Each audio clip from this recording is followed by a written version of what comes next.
role is difficult to describe at this point. I am a candidate for the School District Board of Trustees here, but it's less about that and it's more about my role as a citizen. I have for a long time been involved in efforts here to improve the quality of life, and I feel very strongly about continuously improving the quality of life here and economic prosperity, the enjoyment of our community, and really making sure that everybody has an opportunity to be the best that they can be in this community and to make it the best it can be. So my role is as an advocate for all of us to have a better quality of life. How did you personally come to the Execute project?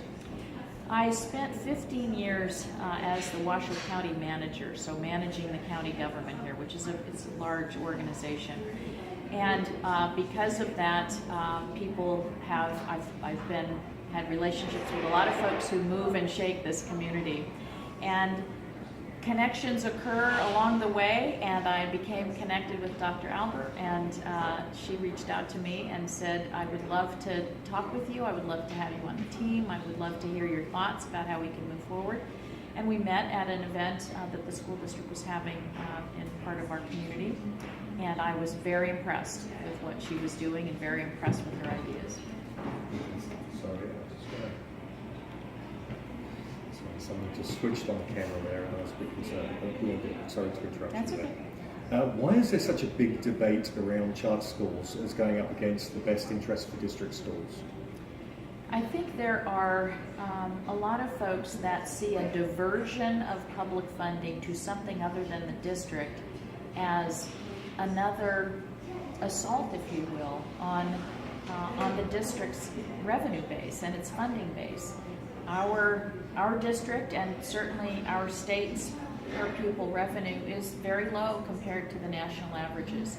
And so there are many folks who feel that moving money from the overall district to a specialized program that serves the interests of a smaller group is a negative for the district. I don't believe that is necessarily true. And I know we have more questions about that, so you can ask me next question. Well, that's okay. I was just familiarising myself with these. So, what are the biggest misconceptions surrounding the debate? Because the funding of charter schools is from the public school system, I see it actually as an opportunity. It's not a diversion of revenue. It's an opportunity to try some new things. It's an opportunity to go outside, if you will, the strictures of a necessarily bureaucratic structure, and provide for an opportunity to pilot some new ideas and prototype some new ideas and test them in populations to see if they can be more broadly applied. So I think it's a misconception to say that it's diverting funds from public education. A public education is the cornerstone of democracy.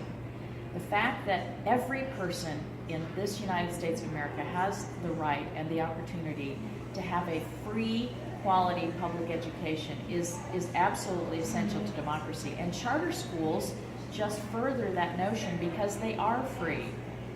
They are free and available as space allows to folks who want to participate in that model, which is distinct from private schools, which are not free and not available to everyone.